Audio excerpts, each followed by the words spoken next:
हरे कृष्ण। आप सभी का दिन शुभ हो। चैत्र मास के शुक्ल पक्ष की एकादशी का नाम कामदा एकादशी है और इस दिन व्रत रखकर भक्त अगले दिन द्वादशी तिथि को शुभ मुहूर्त में व्रत का पारण करते हैं, यानी कि व्रत खोलते हैं। तभी रखे गए व्रत का पूर्ण फल प्राप्त होता है।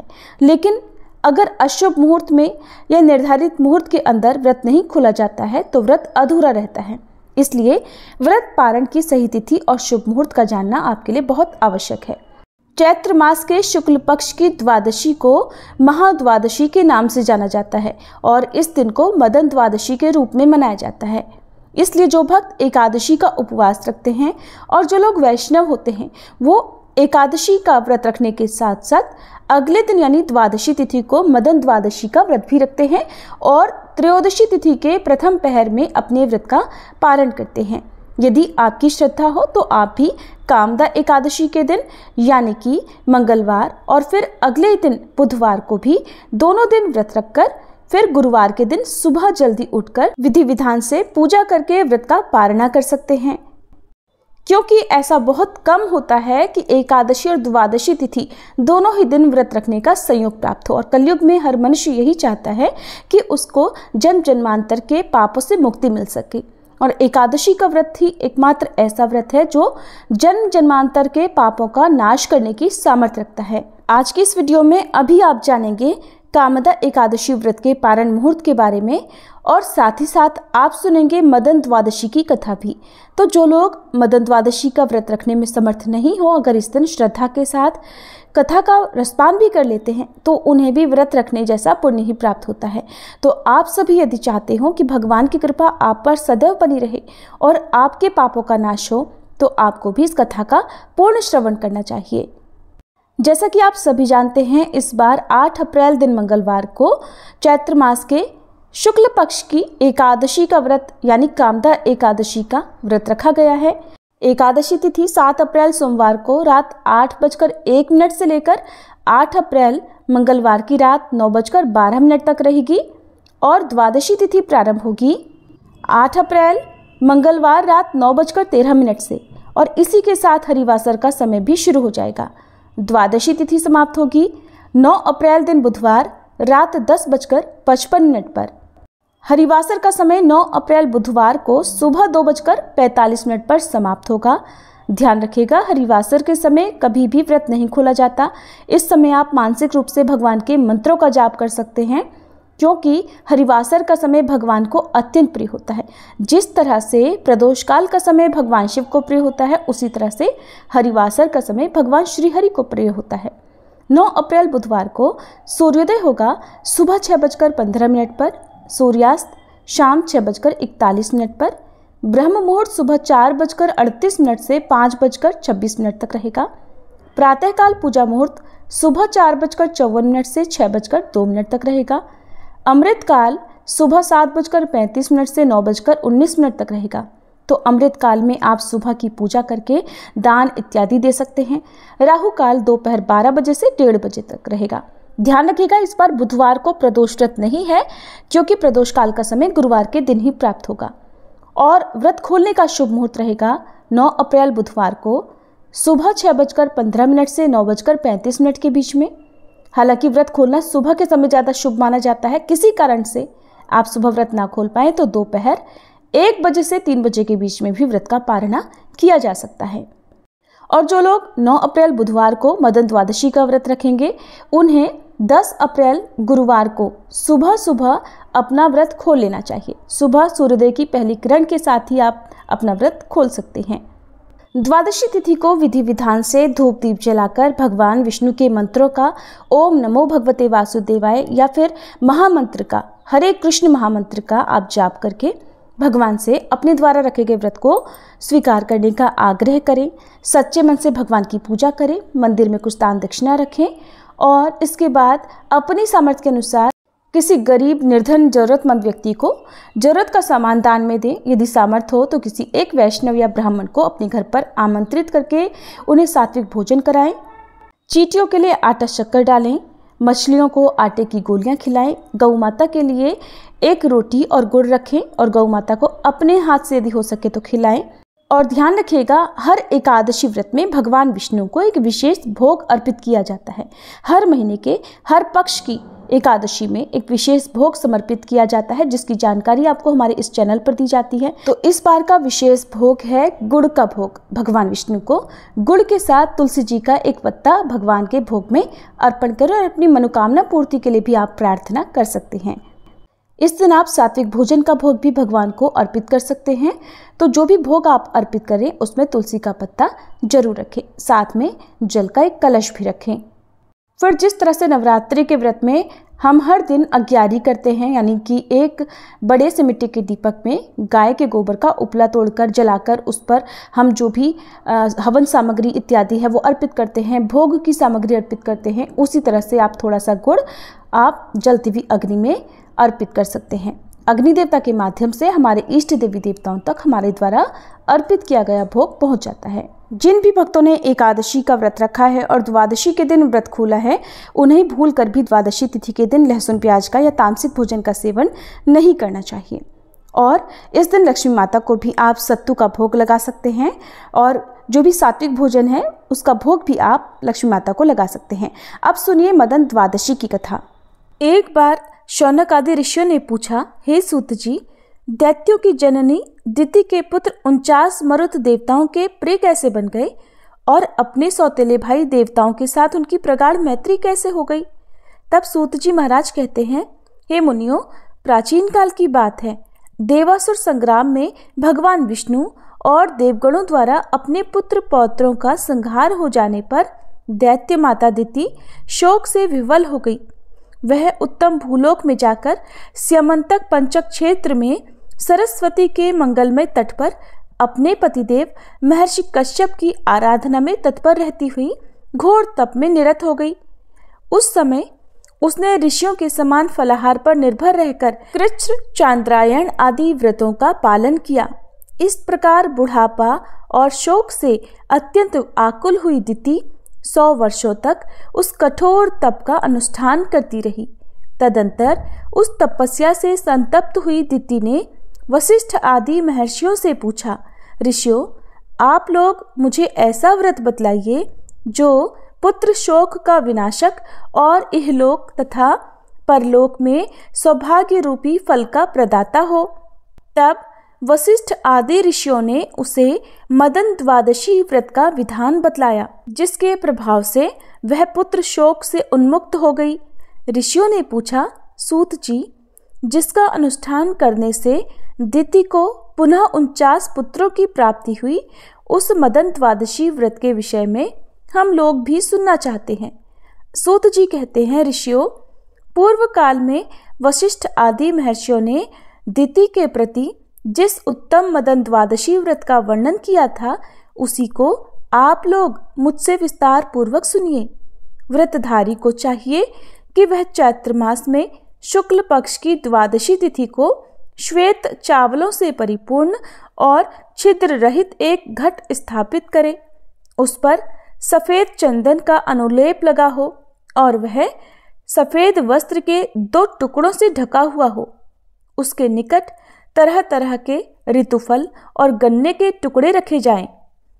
वह विविध प्रकार की खाद्य सामग्री से युक्त हो और उसमें यथाशक्ति स्वर्ण खंड भी डाला जाए। इसके बाद उसके ऊपर गुड़ से भरा हुआ तांबे का पात्र स्थापित करना चाहिए। उसके ऊपर केले के पत्ते पर काम तथा उसके वाम भाग में शक्कर समन्वित रति की स्थापना करें। फिर गंध, धूप आदि उपचारों से उनकी पूजा करें और गीत वाद्य आदि का भी प्रबंध करें। गीत वाद्य आदि का प्रबंध न होने पर मनुष्य को कामदेव और भगवान विष्णु की कथा का आयोजन करना चाहिए। पुनः कामदेव नामक भगवान विष्णु की अर्चना करते समय उसे सुगंधित जल से स्नान कराना चाहिए। सफेद पुष्प, अक्षत और तिलों द्वारा उन मधुसूदन की विधिवत पूजा करे। उस समय उन विष्णु के पैरों में कामदेव, जंघाओं में सौभाग्यदाता, उरुओं में स्मर, कटिभाग में मनमथ, उदर में स्वच्छोदर, वक्ष स्थल में अनंग, मुख में पद्ममुख, बाहुओं में पंचशर और मस्तक में सर्वात्मा को नमस्कार है ऐसा कहकर भगवान केशव का सांगोपांग पूजन करे। इसके बाद प्रातःकाल वह घट ब्राह्मण को दान कर दे। पुनः भक्तिपूर्वक ब्राह्मणों को भोजन कराकर स्वयं भी नमक रहित भोजन करे और ब्राह्मणों को दक्षिणा देकर इस मंत्र का उच्चारण करे, जो संपूर्ण प्राणियों के हृदय में स्थित रहकर आनंद नाम से कहे जाते हैं। वे काम रूपी भगवान जनार्दन मेरे इस अनुष्ठान से प्रसन्न हो। प्रियतामत्र भगवान काम रूपी जनार्दन हृदय सर्वभूतानां य आनंदोभिधीयते। इस विधि से प्रत्येक मास में फिर मदन द्वादशी व्रत का अनुष्ठान करना चाहिए। व्रती को चाहिए कि वह द्वादशी के दिन एक फल खाकर धरती पर शयन करे और त्रयोदशी के दिन अविनाशी भगवान विष्णु का पूजन करे।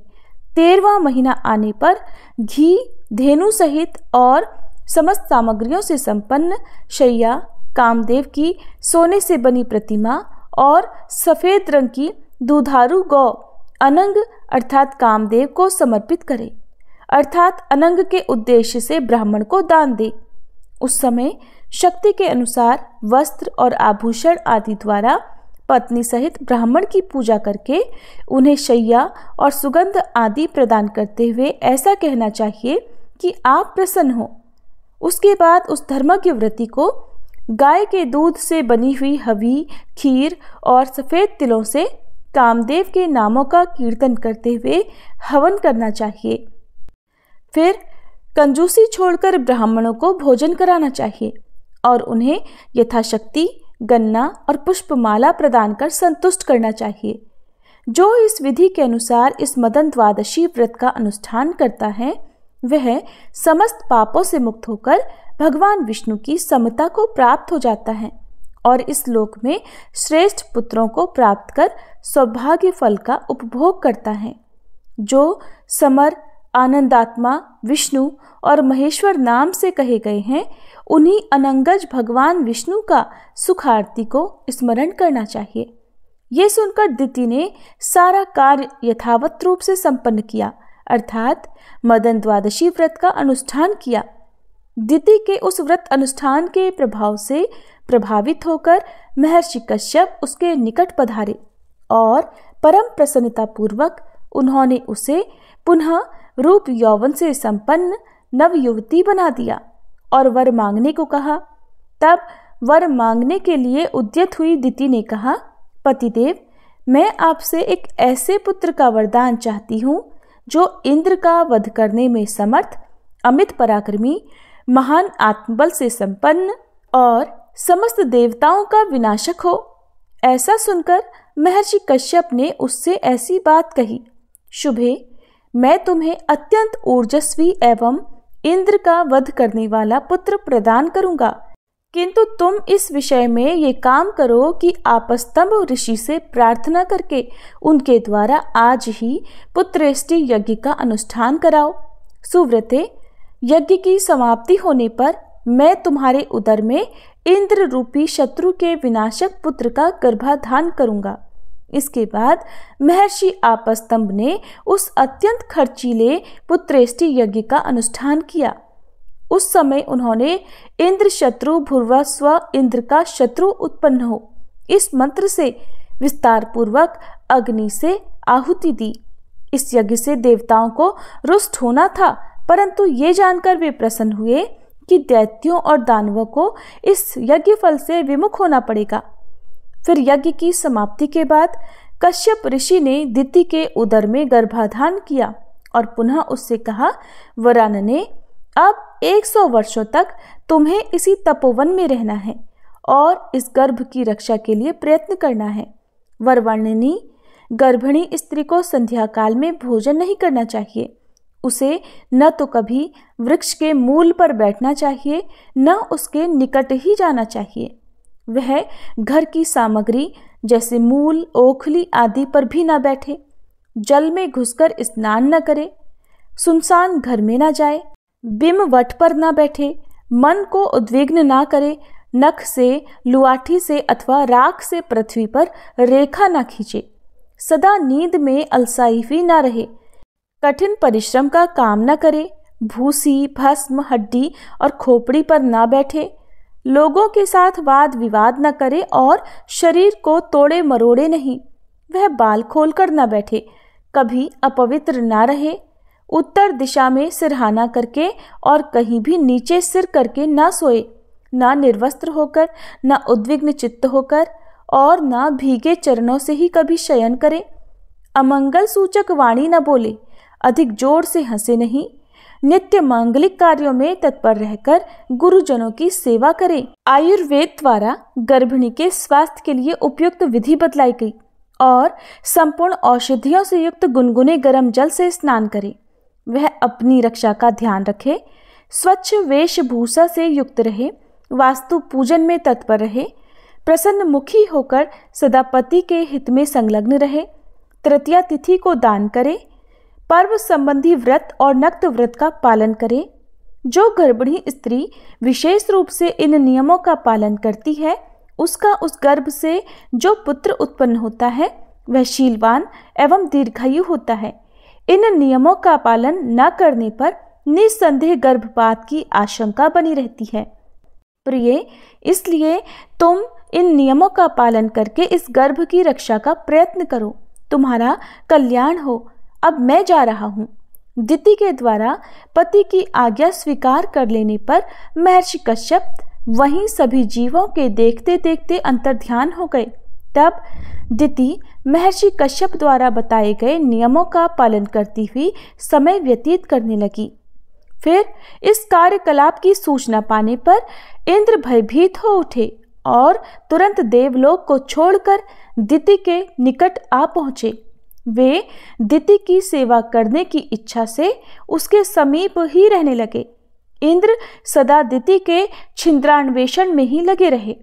ऊपर से तो वे विनम्र, प्रशांत और प्रसन्न मुख वाले दिखते थे, परंतु भीतर से वे दिति के कार्यों की कुछ परवाह न करके सदा अपने ही हित साधन में रहते।